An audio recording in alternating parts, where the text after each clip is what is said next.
जैन साहब फरमाएं सर, आज का आपका जेम स्टॉक। बिल्कुल, आज का जेम स्टॉक है इंद्रप्रस्थ मेडिकल कॉर्पोरेशन लिमिटेड। 280 290 के टारगेट के लिए दे रहा हूं, और ये स्टॉक को मैं जेम्स में चौथी बार कवर कर रहा हूं। और पहले एसपीएल शॉर्ट टर्म पिक्स पे तो दिया ही है, और 4-5 बार दिया वहां पे, और हर बार टारगेट अचीव होते हैं। और अभी रिसेंटली मैंने फरवरी में कॉल दिया और वहां से भी बहुत बढ़िया 180-90 के लेवल्स पे दिया था, और 283 के हाईज बना के अब करेक्ट हुआ है। So that's the best part. और उसके बाद क्वार्टरली रिजल्ट्स, बहुत ही जबरदस्त रिजल्ट्स आए थे मार्च 2024 के। और ये स्टॉक मुझे याद है मालामाल वीकली में भी कवर किया गया था 60 रुपए के लेवल्स पे, और 40 रुपए, 50 रुपए, 35-40 रुपए पे अनिल जी पुरानी पारी में इस स्टॉक को रेकमेंड किया हुआ है। और ये स्टॉक वैसे तो मैं बोलूंगा कि जिस लेवल पे है, जिस वैल्यूएशन पे है, ये वैल्यूएशन वाकई में बहुत सस्ते है। पूरे अगर इंडस्ट्री में कंपेयर करें तो it is one of the cheapest. In fact 17-18 के पी मल्टीपल पे हॉस्पिटल स्टॉक। और वैसे ही मैं देख रहा हूँ अभी हॉस्पिटैलिटी हो या हॉस्पिटल्स हो, होटल्स हो, जो भी रियल एस्टेट ओरिएंटेड स्टॉक्स हो, बहुत बढ़िया कर रियल्टी स्टॉक्स कर ही रहे हैं।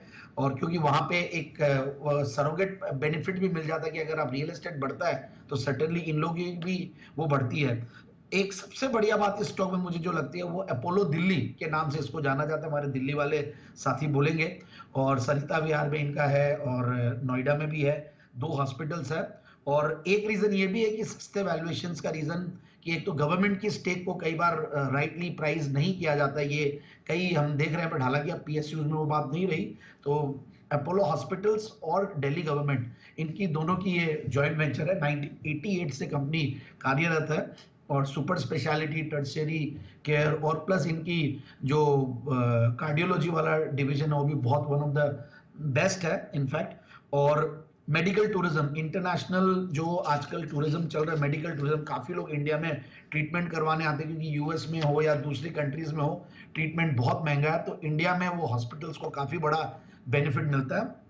और इनका जो आरपोप जो बोलते हैं, एवरेज रेवेन्यू पर ऑपरेशनल बेड, ये काफी बड़ा है। इन्होंने कुछ अपनी प्राइस हाइक्स भी की है ट्रीटमेंट की। सो ओवरऑल इन सब का बेनिफिट रिजल्ट्स में देखने को मिला है। तो मैं अब एक बार आ जाता हूं इस पे कि 17 का पी मल्टीपल है, 38 का रिटर्न ऑन कैपिटल एम्प्लॉयड है, 29 का रिटर्न ऑन इक्विटी, 1.25% का डिविडेंड यील्ड, एक नेग्लिजिबल जीरो डेट कंपनी बोल सकते हैं। और पिछले 3 साल में प्रॉफिट की कैगर है 257%, विच इज ह्यूज। अब इसका मैं बता देता हूं, आप प्री कोरोना, मतलब ये एक साल में जो मार्च 2019 में 28 करोड़ कमाती थी, उसके सामने आज मार्च 2024 का जो क्वार्टर है, एक क्वार्टर में 31 करोड़, यानी कि 124 करोड़ का पैट था पिछले साल में, which is huge again. 1250 crore की टॉप लाइन और 125 करोड़ का बॉटम लाइन, ये मार्च 2024 की है।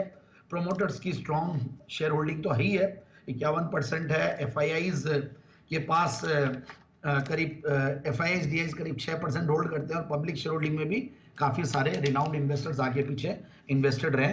तो I feel it's a great stock, अच्छे लेवल पे है। कई लोग, मुझे कल मैं ऐसे ही बैठा हुआ था तो कुछ लोग बोलते हैं कि 17 पी के मल्टीपल पे या 20 के पी मल्टीपल के नीचे स्टॉक्स कहाँ हैं। मतलब बहुत सारे स्टॉक्स, ऐसा कुछ भी नहीं है। आप लोग जैन साहब के जेम्स देखिए, रोज सुबह आपको मिलेंगे आइडियाज।